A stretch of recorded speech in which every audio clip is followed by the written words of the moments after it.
All right, guys. So I'm glad I picked up the camera. This might help somebody.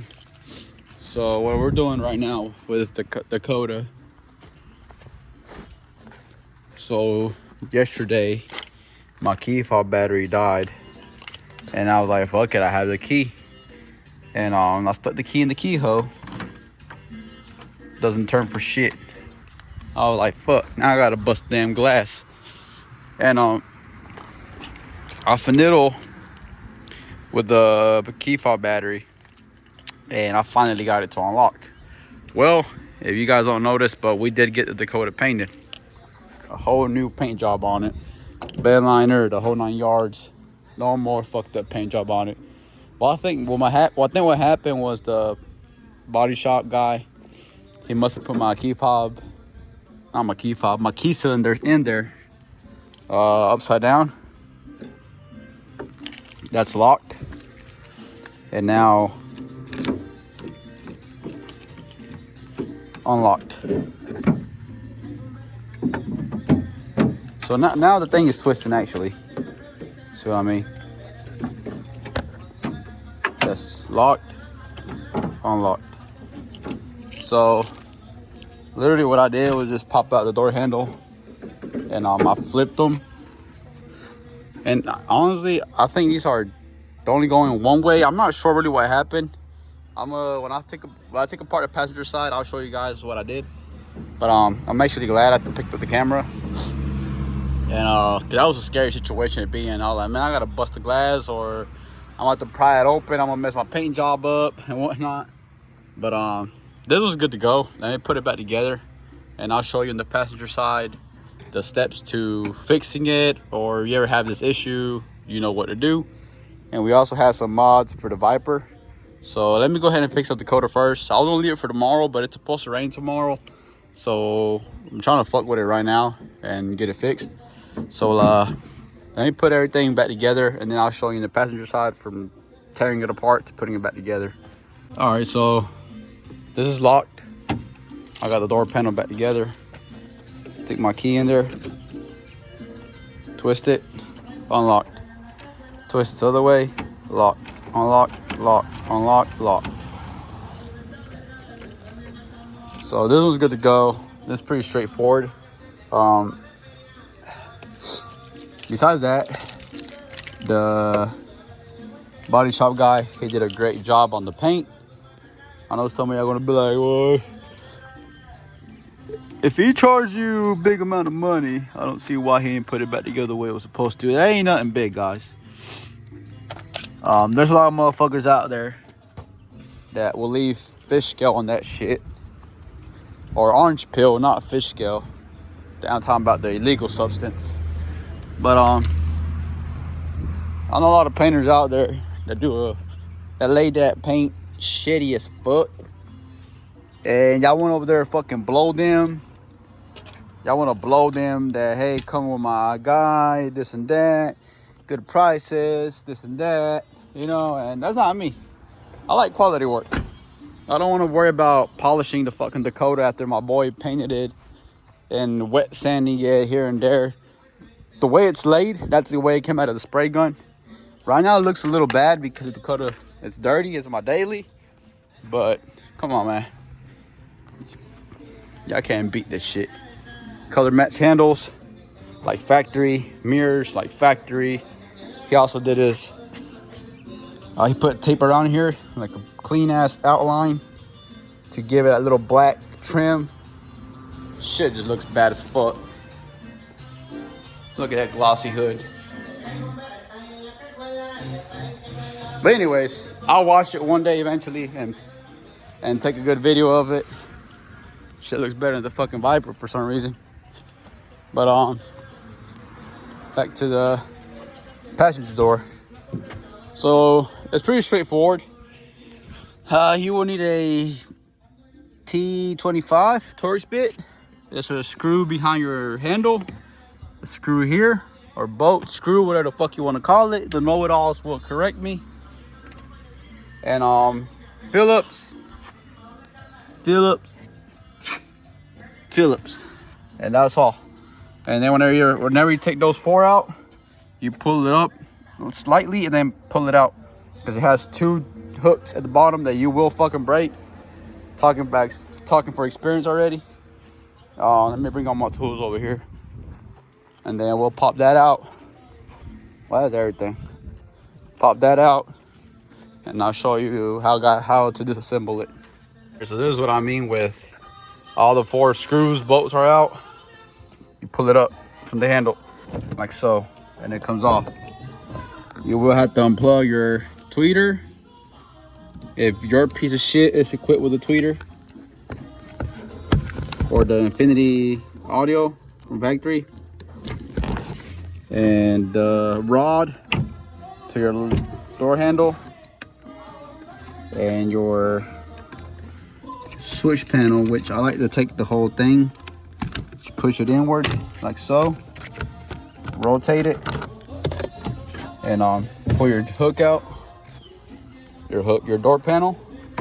As you can see right here, I already done busted the fuck out of one. I tried to rapid fix it and it broke off again. So yeah, it's in here. Yeah, it's in here. Whatever. I'll probably pull that another one out of the junkyard or whatever. But anyways, same deal here. You're gonna need a plastic pry bar or a screwdriver if you don't give a fuck about your truck. I give a fuck about my truck. But you gotta pull this plug out like so, and everything that you take apart, put it together. You will lose that shit. Now you have 2 8mm nuts holding your handle. You have one up here or in there, and one in this hole on the up part, in the top part. So you take those off.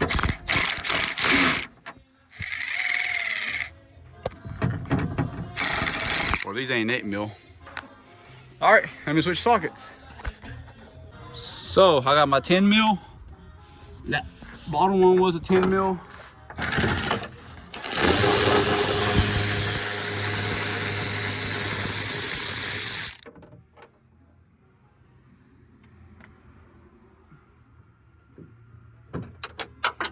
And there went my fucking nut. All right, let me fish it out, and then we'll continue with the video. Update, I fished out my nut. There's my other nut. Now you have to disconnect your rod, your lock rod. I'm not sure you can see it. Oh yeah, there is. That little red tab, you can slightly see it. You gotta pull that out. And there's your rod. And then you gotta go up to the fucking top part and disconnect the door handle rod.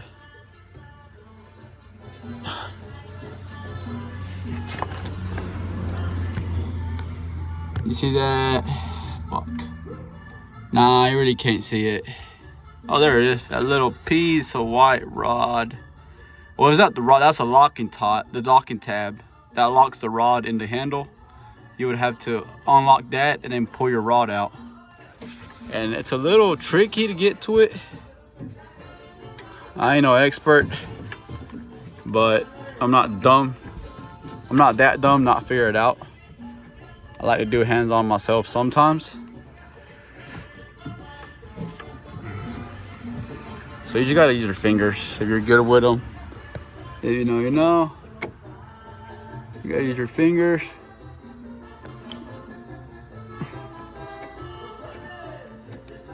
So let me undo that. You figure it out yourself. You gotta be good with your fingers. I got big ass fingers and I'm good with them, so you gotta figure it out too. So I think I found what the mistake is on this one. As you can see, it's only going one way.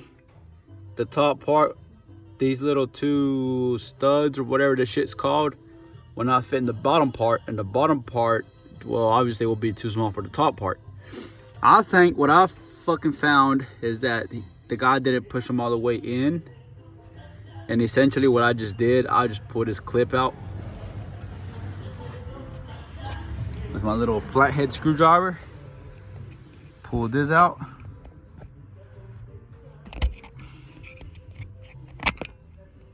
pull it out, don't lose it, and you just gotta, let's see if I can actually pull the whole cylinder out. So you see how the top part will not fit the bottom part, and the bottom part's too small for the big part, I mean for the top part. So just gotta push it in all the way. And now let me get my key, test it out.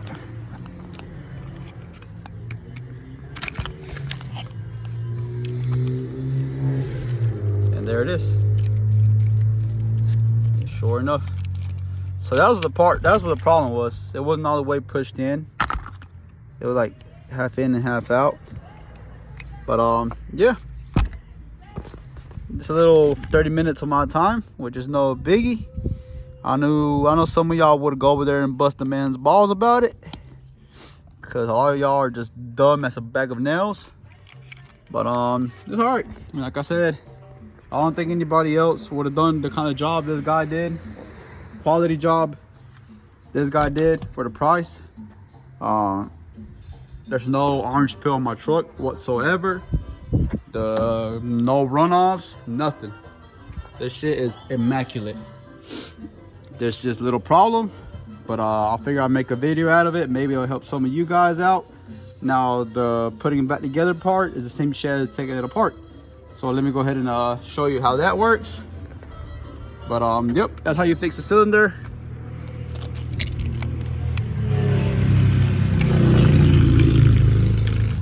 Now it's twisting. As you can see, now it's twisting. Problem solved. I think that was the issue. It wasn't pushed all the way in through the back part. Put your retain clip back on. You don't want to lose that, son bitch. And put the truck back together. All right, so we got all the mechanism in there working. We have our lock that is written right here. Our door handle, which is the one that opens the actual truck. Time to try it out. Lock it. Put your key in the hole. Lock, unlock, lock, unlock. So, same deal. Put your door back together. And something I didn't do was test the driver door after I put it back together. Yeah, it still opens. So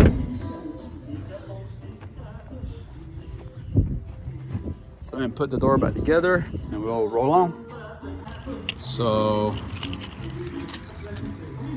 that's lock it, close it.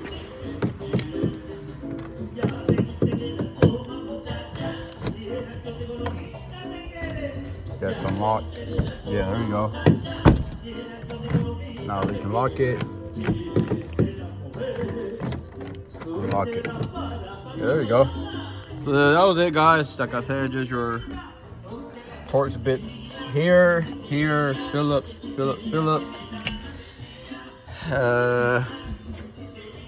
For 4 or 5 screws. Then you put your plug right here back again. There you go. Hope that video helped a lot of people. I don't know if I want to put the Viper taillights on yet. Might be another video, but for now, I hope this video was informative and helped somebody in there with the same problems. Don't take much tools. They're basic common hem tools, like Chris Fix would say. Yeah, that scenario was scary to be in. My key fob had died, and then my damn key cylinders weren't working. And then I had to mess around with the key fob battery, and then it magically unlocked, which is a good plus. That's fixed. Let me go get the Viper taillights and I'll show you guys how they look at least, and then we'll install them in another video.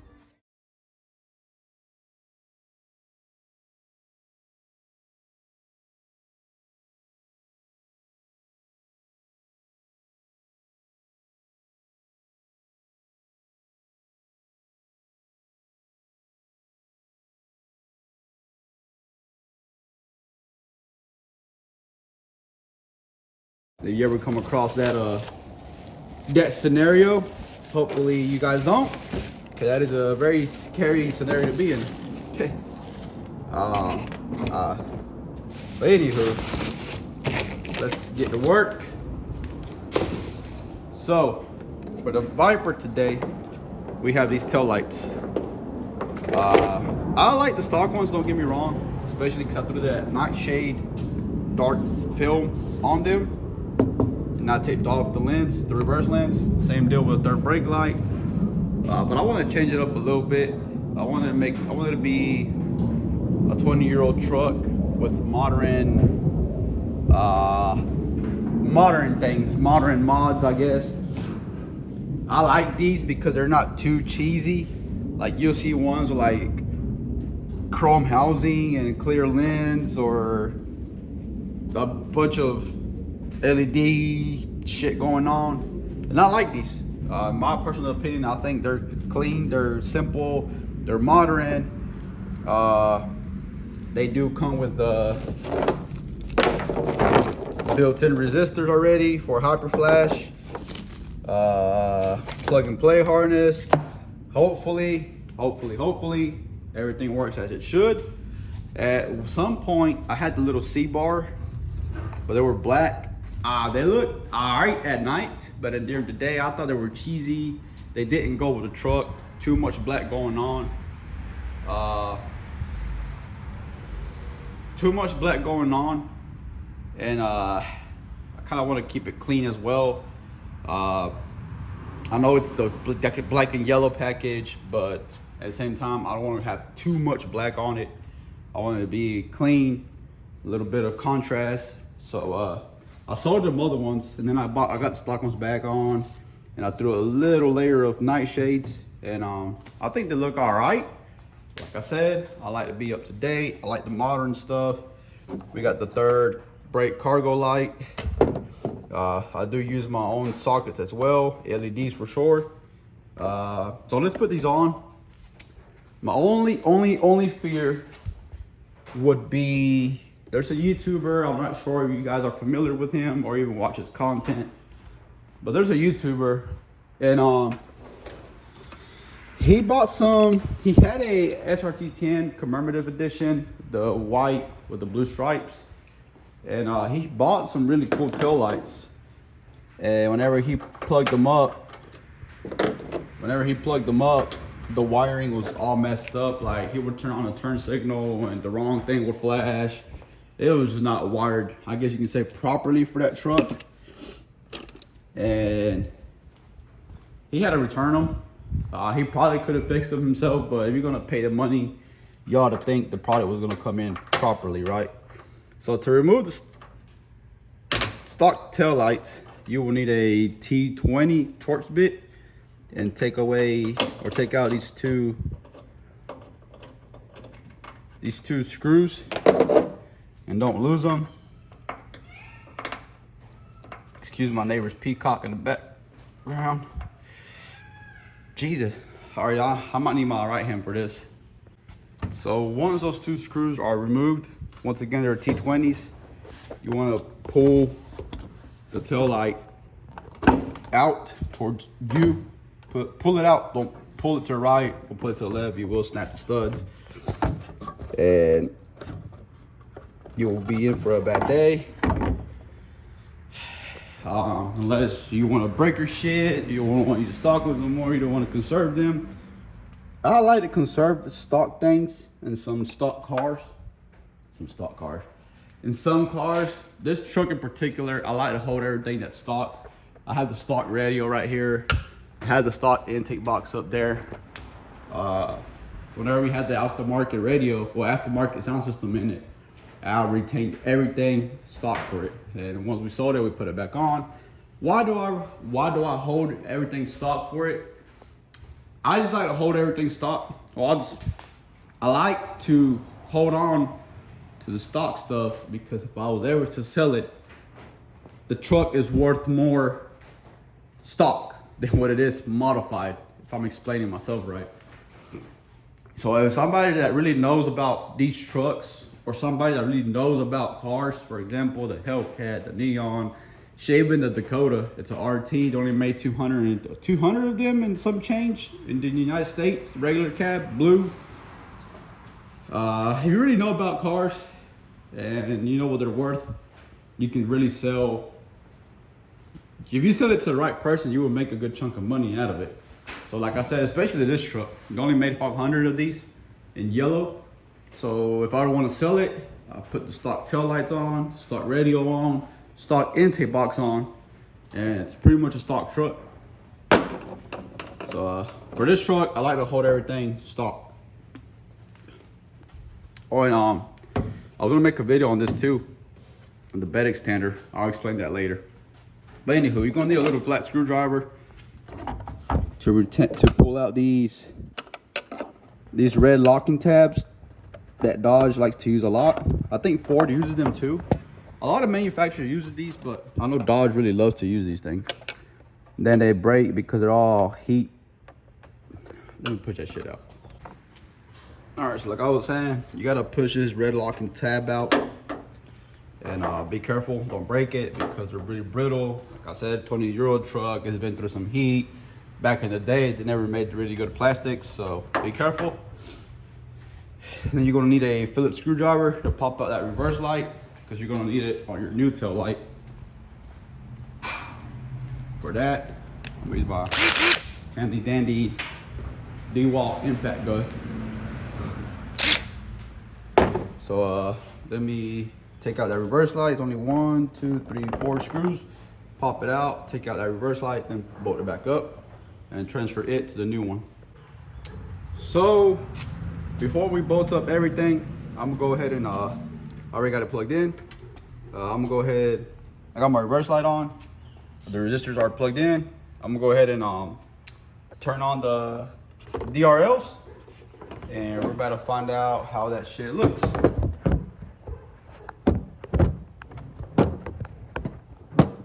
So I'll have to lay the camera where you guys can see it. Well, let's see. Okay, that's unlocking, lock.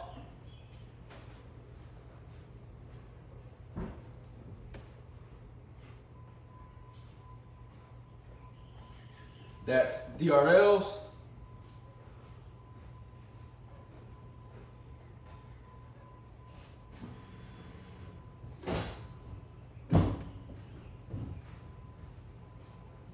That's reverse light.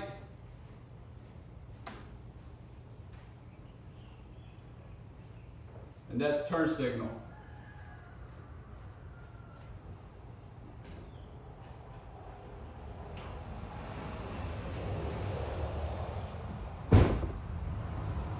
So yes, indeed.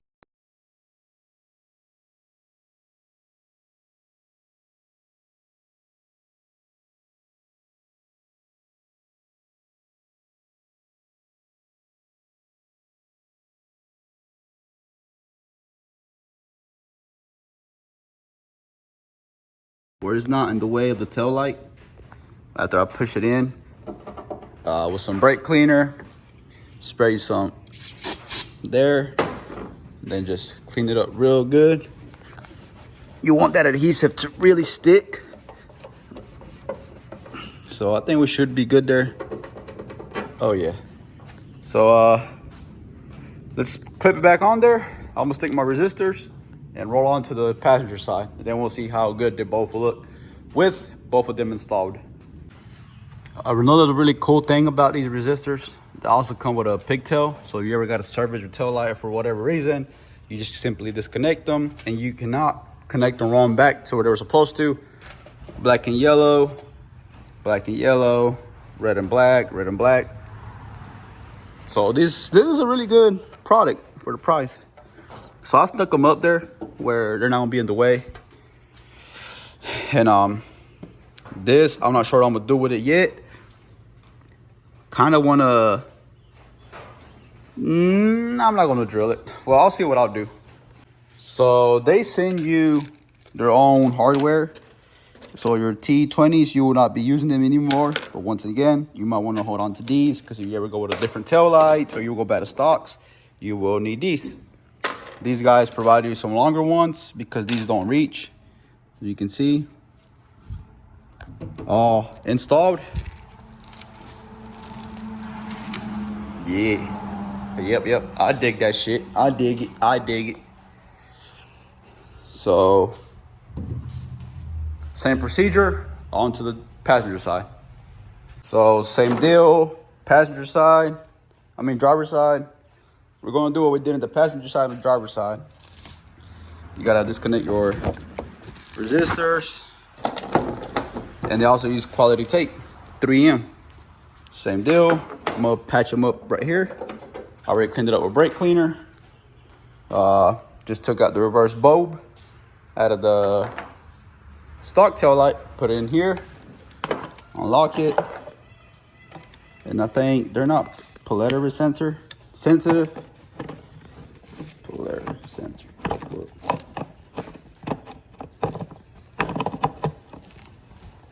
There you go. Let me go ahead and plug it in and see if everything works as it should. And then we can bolt it back up.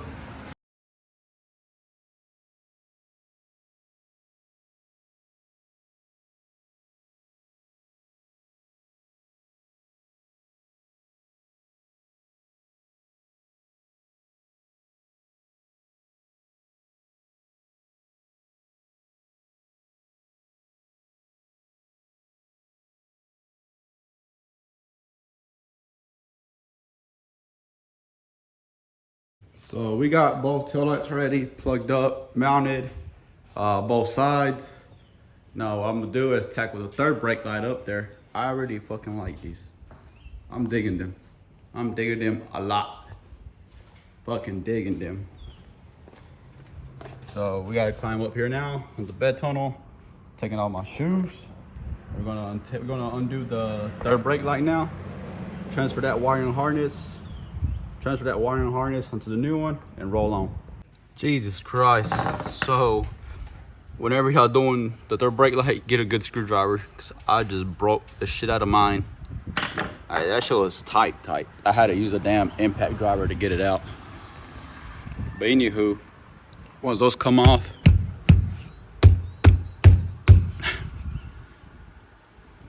you will have to finesse. There you go. Finesse, caress it, whatever you want to do with it. So yeah, the truck is wrapped indeed. I got the roof wrapped. The paint was looking a little bad up there until we can afford a paint job. That's what it's gonna get. Doesn't look bad, but the paint on this truck is not the best, but it's not in the worst conditions ever. That's why I didn't bother to get it resprayed first before the Dakota. But eventually we'll get the whole Viper resprayed and park it and leave it as a show truck. So yeah, this little harness I'm talking about, you will have to transfer this to your new one. So this is how it should look once you transfer the harness over. Kind of like stock. Plug it in, bolt it down. A really big piece of advice: whenever you're bolting it down, don't use the impact, because I already bought one of these and I gave it like one ugga dugga and the hole broke through. It's like a little tunnel and it broke through, and I was not going to ride with it like that, and then water starts leaking in my truck. So I went ahead and got another one, and we're going to bolt it back up and try it again. But use a screwdriver this time. Don't use no fucking impact driver. So even with the screwdriver, this thing starts to pop and crackle. So and this is the same one I broke on the other one. I don't know why. I mean, the gasket is thick, so I doubt it'll leak. You can see it there. And this one's all smushed up on the stock one. But this one never leaked, never gave me a problem. So I'm gonna hold on to it. And yeah, it's on there. Let's try it out. All right, so better put it towards the third brake light.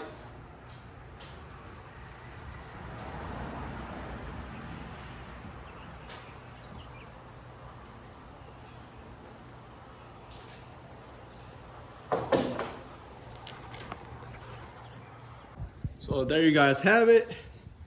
I'm gonna throw some water up there and see if it leaks. If it leaks, we're gonna go back to the stock one. Fuck. If it leaks, we're gonna go back to the stock one and just leave it alone. So I do not want water going inside my cab. And there's the other one that I first bought. I'll show you what happened to it. Yep, see? The hole cracked and it went through it. And the last thing I want is water going in my cab. As you can see, I can actually touch the tunnel right here where it broke. So it's whatever. Luckily I got another one. I gotta throw it away just like that, but I'm not going to use it, and I'm not planning on screwing somebody over either by reselling it. So we're just throwing it away. But I am going to hold to my stock one though. Let me close my tailgate and show you how everything looks. I'm actually really happy with it.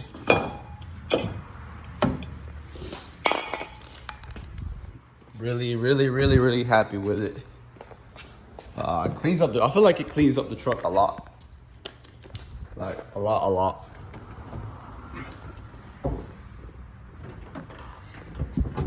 Even the tailgate clears. I know some taillights are poorly made, and whenever you close the tailgate, it actually fucking smashes them. But this one is not the case. This one actually looks real good. I think it cleaned it up a lot. Now everything has to be black on it.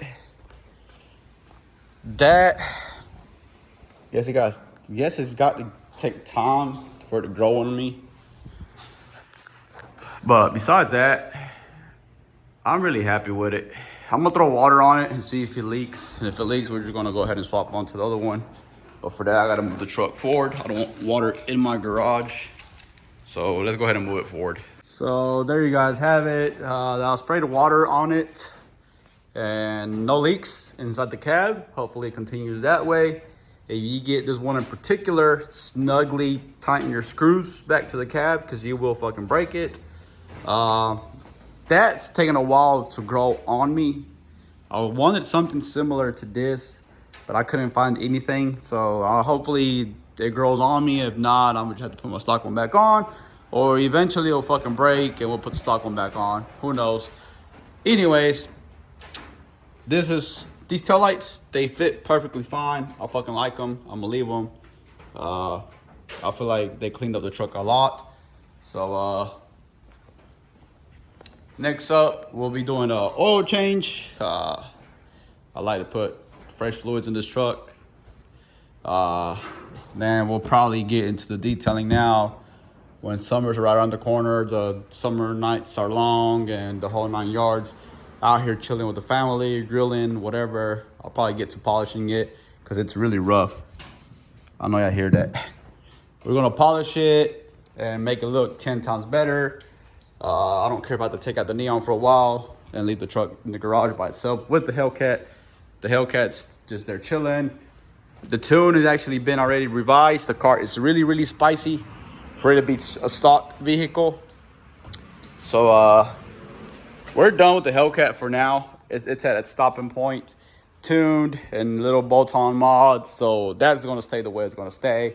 And then the neon's coming, guys. I promise you, I'm not done with the neon yet. It's really close to it being done, but priorities first. You know,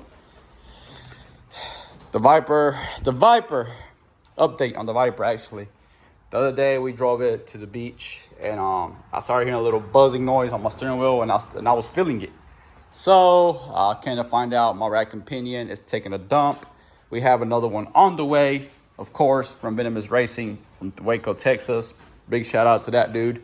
I will not be working on the rack and pinion. I probably could have swapped it out myself, but I really find no point to it because I'm gonna have to fuck up the alignment. And at the end of the day, I'm gonna still pay somebody to just align the truck. So whatever.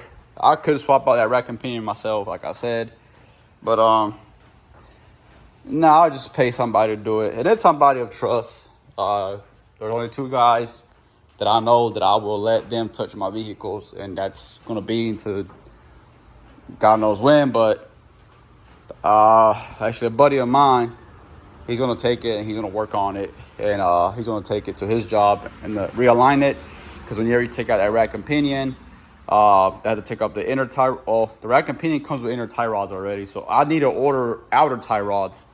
Not that the truck needs tie rods, but I have not changed them since my ownership, and it's been through hell. So I'm gonna just go ahead. This damn box over here falling.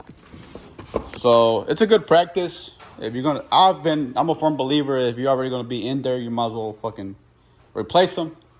So yeah, he's already gonna fuck with the alignment. So I'm gonna go ahead and order some new tie rods for this truck as well. And yeah, so the rack and pinion's taking a dump. We're gonna get that swapped out. That probably would have been good content for the channel, but like I said, with my work schedule, not just work schedule, but I still have to take it to the shop to get aligned. So I'm gonna just let my buddy work on it. It's whatever. He knows what he's doing. The Dakota, we did get the Dakota resprayed. There's still a little foam piece that I want to put on here, which I'll probably put it tomorrow. I forgot to take it to the body shop guy, but the thing's resprayed. We're gonna wash it tomorrow. Color match handles, color match mirrors, spray on bed liner. Everything just looks immaculate in this fucking truck. And I wasn't looking for show quality paint, but this thing turned out a whole lot better than what it should have. Right now it's just dirty because of work. But everything got resprayed, fender flares, mirrors, cab, hood, the whole 9 yards. It looks immaculate. At some point too, right now that's freshly sprayed, I want to do PPF on my hood, and I'll probably do PPF on my ceiling, just where the sun hits it real good. I want to PPF that, and then we're going to ceramic the rest of the truck. There's a lot to do, guys, just not enough fucking time. I'm like swamped with a lot of shit right now, but hopefully at some point we can get to where we're full-time in the garage and doing stuff, fucking shit up and fixing shit together. But anyways, that's it, guys. If you like the content, like and subscribe, pass the word. There's a lot of Mopar content going on around here. We're also going to have a Dodge Hornet modification coming in real soon. Modern Performance is starting to stock up on Hornet stuff. Modern Performance are the guys that are providing mainly a lot of stuff for the Neon, and they have a variety of car selections up there, from Cobalt SS, PT Cruisers, regular Dodge Neon, SRT4s, Caliber SRT4, and now they're stocking up on Hornet shit. So y'all might want to stay tuned and subscribe. Hit that bell notification, and I'll catch you on the next one.